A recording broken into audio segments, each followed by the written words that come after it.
episode 5, the strength of Nehemiah. We're going to focus in this episode on the wisdom of Nehemiah in the way he approached the king. In the previous episode, in 4, we said that when the king asked him, what is it that you want? He said, I prayed.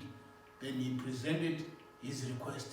He had a godly burden, but he understood the need to leverage on the relationships.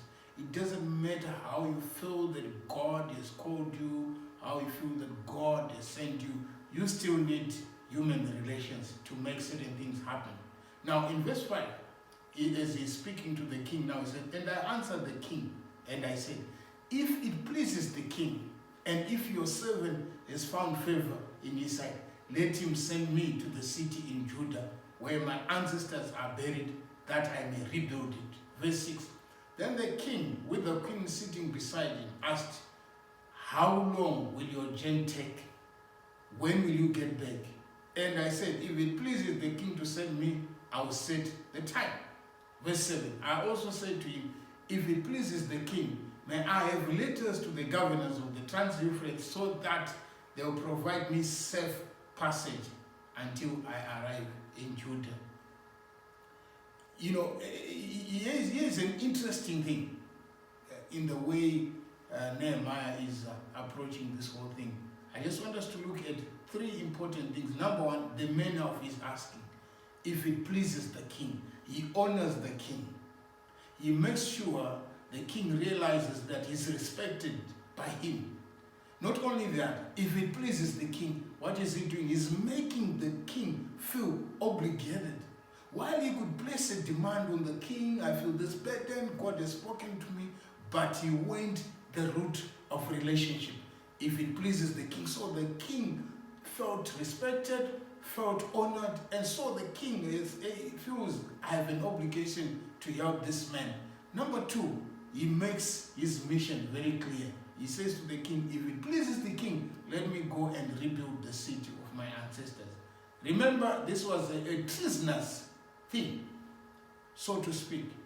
In the Old Testament, when you are rebuilding a city, when you are rebuilding a prominent a place, you are actually saying a statement in terms of power.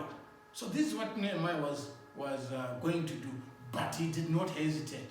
He made his mission clear. He could have said other things to the king, but he said, I'm going back. I want to go and rebuild the city of my forefathers. This was not a good proposition, but still the king gave him the opportunity to do so because of his approach. Number 3, he maximized on opportunities. If it pleases the king, please give me letters so that he would have safe passage, a letter so that Asaph, the keeper of the park, would supply him with timber. Again, we see that he's maximizing opportunity. Once the king has said, what is it that you want?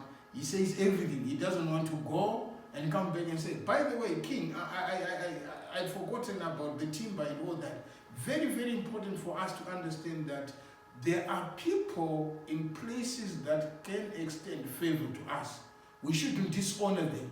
Even if they don't believe what we believe, we should always honor them, because Nehemiah leveraged on his relationship with God and on his relationship with the king.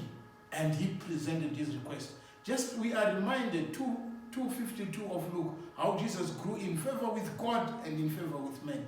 Whatever we do in this life, we need to have the wing of a good relationship with God and the wing of a good relationship with men. And once we are in that place, we then need to use wisdom in the way we approach people. When you approach people, make them feel honored, make them feel obligated, and make them feel respected. While you are doing all this, remember to always trust God, because ultimately the heart of the king is in the hands of God. So as we continue with this story of Nehemiah, remember he was a man of wisdom. You too can be a person of wisdom. God bless you.